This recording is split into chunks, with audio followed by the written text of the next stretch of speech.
From Charlotte, this is WBTV News on your side. Guns do not go off by themselves. So if you own a gun, simply do not put your finger in the trigger. Now at 11, Charlotte-Mecklenburg police say a juvenile was accidentally shot and killed this afternoon. We're live and on your side tonight with the important message from police surrounding gun safety. Alicia. Well, Brandon, we're done with the rainfall and the wintry precipitation. Now it's on to some unseasonably warm temperatures. I'll tell you how warm coming up. The U.S. is on high alert after another foreign flying object was brought down in North America. I'm Cristian Benavides with what lawmakers are saying. And thank you for joining us tonight here at 11. I'm Brandon Hamilton. Today, simply put, was a violent day in Charlotte. 4 shootings, 2 deaths. One of those shootings involving a juvenile. Think about that for a minute. A juvenile killed, police tell us, in an accidental shooting. This accidental shooting happening in the 9800 block of Coriander Court. That's in East Charlotte. We've mapped it out for you here. Our Erica Lunsford was at that scene earlier today. She is now live tonight from CMPD headquarters. Erica, what else have you learned from police tonight? Well, Brandon, police say they got that call around 4 o'clock this afternoon. Officials on the scene urging gun owners to make sure their guns are in a safe place. When officers arrived, they found a juvenile male victim who was shot inside the residence. A tragedy happening in the Hickory Grove area. The victim was not holding the gun at the time. Looks like he was playing a video game when he was at this time accidentally shot. Investigators say a young boy lost his life in what appears to be an accidental shooting inside a home on the 9800 block of Coriander Court. The somber moment reminding gun owners to be careful. Anyone who purchases or owns a firearm is responsible for that firearm, and you can it's really important that they secure those firearms, but quite simply, do not put your finger in the trigger. Right now, CMPD officials say they will meet with the district attorney's office to determine if there are any appropriate charges to be filed. Reporting in Charlotte, Erica Lunsford, WBTV on your side. Thank you, Erica. And as we mentioned again to start this show, it was a very violent day in Charlotte. Just hours before the shooting where Erica was at earlier, there was another homicide investigation on Billy Graham Parkway. Now, CMPD says the call came in around 3:15 this afternoon. When they arrived to that scene, officers found a passenger in a vehicle with gunshot wounds. Now, we're told that male was taken to the hospital where he died. Officers say at this point in the investigation, it is unclear if this was a road rage incident. We're still certainly trying to figure out whether he was shot at another location and was being transported in the car, or that he was actually shot while he was on the road. There are several bullet holes in the side of the vehicle. So we're trying to figure out whether those were from inside the car out or from the outside the car in. Now, tonight, police say at this time they do not have a suspect. If you have any information, call police or Crime Stoppers. And the third shooting tonight, it happened on Freedom Drive and Bradford Drive. You can see here the police response. Now, medic tells us one person was shot and taken to the hospital in serious condition. And the fourth shooting around 8 tonight, medic tells us they were called to the 1100 block of Old English Drive for shooting. In this shooting, we're told one person was shot. They were also taken to the hospital with serious injuries. Police have not released any details on those 2 shootings as of tonight. We'll keep you updated on air and on WBTV.com. Turning to your weather, it was a very busy day to start out. You're taking a live look at the current conditions in Sugar Mountain. We've been watching those resort cameras all afternoon. On your left is what it looked like earlier today. We did see some flurries, but mostly rain.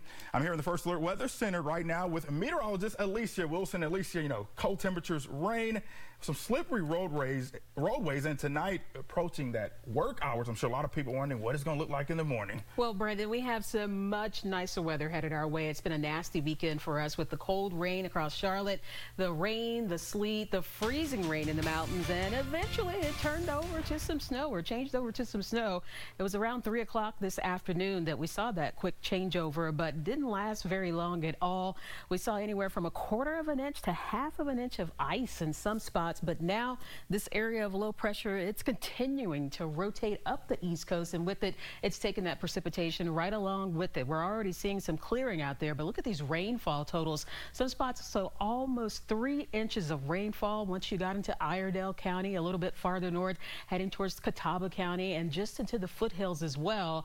And it was just kind of irritating to see that freezing rain out there because we were just expecting the snowfall, but it was later on this afternoon and evening that we saw that 1 to 2 inches of rainfall across Mecklenburg County and farther south across the upstate of South Carolina and off to our east. We saw anywhere between 1 to 2+ inches of rainfall. Now we're clearing out and drying out. There's just a few light rain showers well off towards our north and east. And still got some sprinkles out there, but I do want to point out that although our winter storm warning has been discontinued for the mountains, we're still going to see some refreezing of any slushiness that's out there on the roadways with these freezing and sub-freezing temperatures. So be mindful of that as we go through the overnight. It's 32 in Boone, 36 in Morganton and in Lenore. We're at 41 in Hickory and 44 currently in Charlotte. During the overnight hours, we'll get gradual clearing of this cloud cover, and those temperatures will fall down to the 30s in Charlotte by tomorrow morning or around midday or so. We're into the 40s. Sunrise heads your way at 7:12. Sunset at 6:04, and look at that. We've got some 60s in the forecast for tomorrow afternoon, and from here it only gets warmer. I'm going to show you how warm coming up in a full look at your First Alert 7-day forecast. Thank you, Lisa. I'm sure a lot of people are looking to those warmer days. All right, you're taking a live look right now from Boone. We've seen rain and snow, as Elisa just mentioned, falling today. City officials have emergency snow removal routes in place. Now you can see those familiar signs along King Street. Public Works officials say they need to remove snow going into the night and tomorrow morning. So that means you can't park along those areas in downtown or you'll likely get towed. And speaking of the weather, parents, this is for you. We are tracking the latest school delays in our area. So far, Catawba County, Alexander County Schools, and Hickory Public Schools will operate on a 2-hour delay. Now that is just a few of several closures and delays for tomorrow. You can find that full list right now on our website. That's WBTV.com/closings. And don't forget to make sure you download the WBTV First Alert Weather app. There you can find our live interactive radar and hour-by-hour forecast to help you stay ahead of any bad weather. It is free and available in your app store. Tonight, an investigation continues after Pineville police say one person was killed in a shooting. Police tell us this shooting happened around 1 this morning. That was on Industrial Drive. Witnesses reported hearing multiple gunshots and seeing 2 cars driving away. Now, when officers arrived, they found the victim dead on the scene.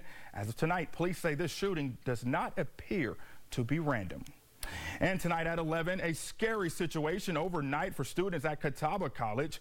According to a notification sent to students, 2 non-students were able to pull the fire alarm inside Woodson Hall after 2 Catawba students let them in. Now, this led to a shelter-in-place order being issued. Authorities believe that alarm was pulled so students would exit their rooms. No shots were fired and no injuries were reported. If you have any information, call the Salisbury Police Department. Another flying object brought down on Sunday as the U.S. remains on high alert over the possibility of more unidentified flying objects in the sky. CBS News correspondent Christian Benavides reports. Yet another foreign flying object shot in North America Sunday, this time above Lake Huron, according to lawmakers. The latest twist of the high drama playing out in the sky.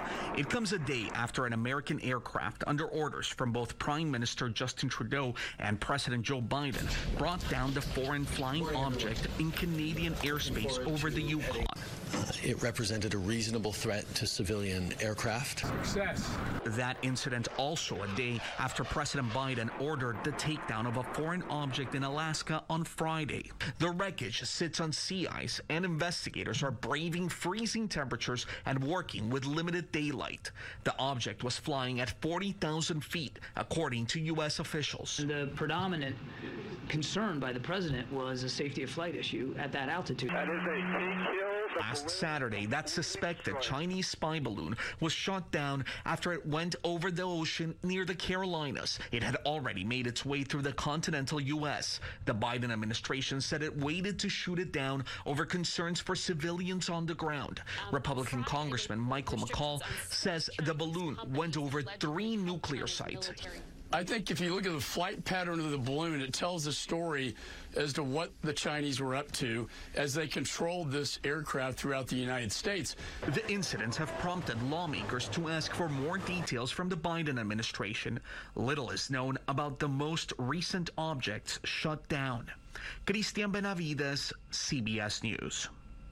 And tonight, the world watches as the search for survivors in Turkey and Syria continues following the deadly earthquake. The death toll now topping 33,000. Even though it's been about a week since the quake first hit, rescue teams are still finding people under the debris. 2 people, including a child, were just rescued 150 hours after the disaster. A 25-year-old man and a child were found after rescue teams heard noises under the debris at an apartment complex. Rescue teams have located more than 70 victims using sound surveys in the area. And just a reminder for you tonight, the Association of Turkish Americans are collecting supplies for those impacted by the disaster. They're collecting blankets, water, clothing, tents, and mattresses, including flashlights, canned food, baby formula, and hygiene products. You can drop those supplies off again at Ozen Air Technology in West Charlotte from 8 in the morning until 5 in the evening. Now, tomorrow at 5 p.m., the first truck will be sent out again. Those supplies going to Turkey. The Philadelphia Eagles and Kansas City Chiefs face off for Super Bowl 57. I'm Danya Backus in Glendale, Arizona with highlights from the big game. And we're done with the wet weather for now. We're going to see high pressure building in for the start of the work week. I'm going to have a look at your first alert forecast and show you when 70s head our way coming up. And you are taking a live look here from Beech Mountain. Stay with us. We'll be right back. When a first